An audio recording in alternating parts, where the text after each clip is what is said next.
Super Saravana stores. மத்திய கிழக்குல போர் பதற்றம் அதிகரித்திருக்கக்கூடிய சூழ்நிலையில ஈரான் புதிய உச்ச தலைவர் முஜ்தபா கமேனி பற்றிய தகவலுக்கு $1 கோடி பரிசு வழங்கப்படும்னு அமெரிக்கா அறிவிச்சிருக்காங்க.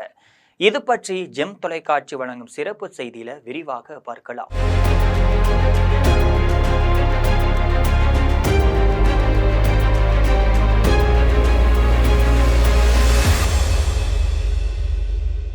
மத்திய கிழக்குல போர் பதற்றம் அதிகரித்து வரக்கூடிய நிலையில ஈரானின் புதிய உச்ச தலைவரை பற்றிய தகவலை வழங்குபவர்களுக்கு பெரிய தொகை பரிசு வழங்கப்படும்னு அமெரிக்கா அறிவிச்சிருக்காங்க.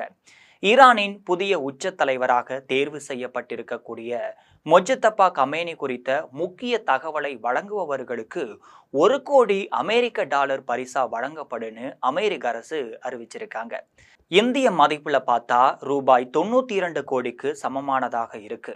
ஈரான் மீது அமெரிக்கா மட்டும் இல்லாம இஸ்ரேல் இணைந்து வான்வழி தாக்குதல் தொடங்கிய முதல் நாளிலேயே ஈரானின் உச்ச தலைவராக இருந்த அயதுல்லா அலி கமேனி உயிரிழந்ததா தகவல் வெளியாகுச்சு.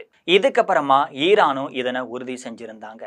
பிப்ரவரி 28 தொடங்கிய இந்த தாக்குதல்கள்ல ஈரானின் பல முக்கிய இராணுவம் மட்டும் இல்லாம அரசியல் இலக்குகள் தாக்கப்பட்டதா சொல்லப்படுது. அந்த தாக்குதல்கள்ல கமேனி உட்பட பல முக்கிய அதிகாரிகள் உயிரிழந்ததா தகவல் வெளியாகி இருக்கு. இதுக்கப்புறமா தான் அவரது மகன் முஜ்தபா கமேனி புதிய தலைமை மத குருவாக தேர்வு செய்யப்பட்டதா சொல்லப்படுது. இதற்கு அடுத்தபடியாக தான் ஈரான் மக்களுக்கு முஜ்தபா கமேனி அளித்ததாக கூறப்படும் அறிக்கை அரசு தொலைக்காட்சியில வாசிக்கப்பட்டுச்சு. அந்த அறிக்கையில இஸ்ரேல் மட்டும் இல்லாம அமெரிக்க இராணுவ தளங்கள் போன்ற வளைகுடா நாடுகளை தொடர்ந்து தாக்கும்னு எச்சரிக்கை விடுக்கப்பட்டதாகவும் சொல்லப்படுது. இந்த சூழல்ல தான் பெஞ்சமின் நெதன்யாகு ஜெருசலேமில செய்தியாளர்களிடம் பேசும்போது முஜ்தபா கமேனியின் உயிருக்கு பாதுகாப்பு உறுதியளிக்க முடியாதுன்னு சொல்லியிருக்காரு. இந்த கருத்து சர்வதேச அரசியல் வட்டாரங்கள பெரும் கவனத்தையும் ஈர்த்திருந்துச்சுன்னு சொல்லலாம். இதுக்கு நடுவுல தான் அமெரிக்க அரசு முஜ்தபா கமேனி போன்ற ஈரானின் 10 முக்கிய தலைவர்களின் பெயர்களை வெளியிட்டுச்சு. அவர்களை பற்றிய தகவலை வழங்குபவர்களுக்கு $1 கோடி வரைக்கும் பரிசு வழங்கப்படும்னு அமெரிக்கா அறிவிச்சிருக்காங்க. இந்த பட்டியல்ல முஜ்தபா கமேனியின் அலுவலகத்தின் துணை தலைவர், பாதுகாப்புத்துறை செயலாளர், இராணுவ ஆலோசகர், உள்துறை அமைச்சர் போன்ற புலனாய்வுத்துறை அமைச்சர் உள்ளிட்டோர் பேரும் இடம்பெற்றிருந்துச்சு.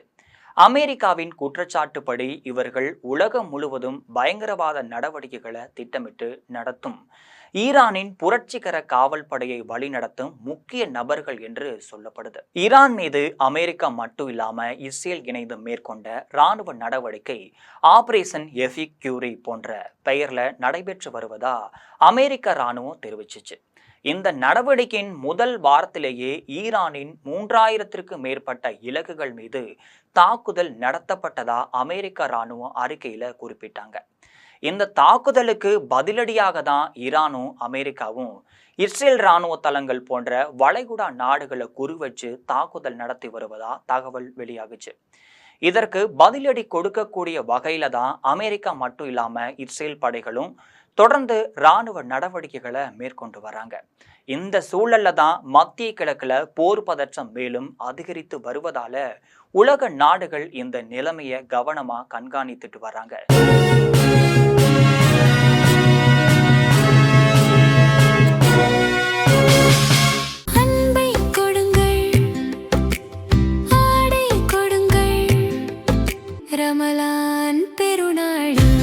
Super Saravana stores.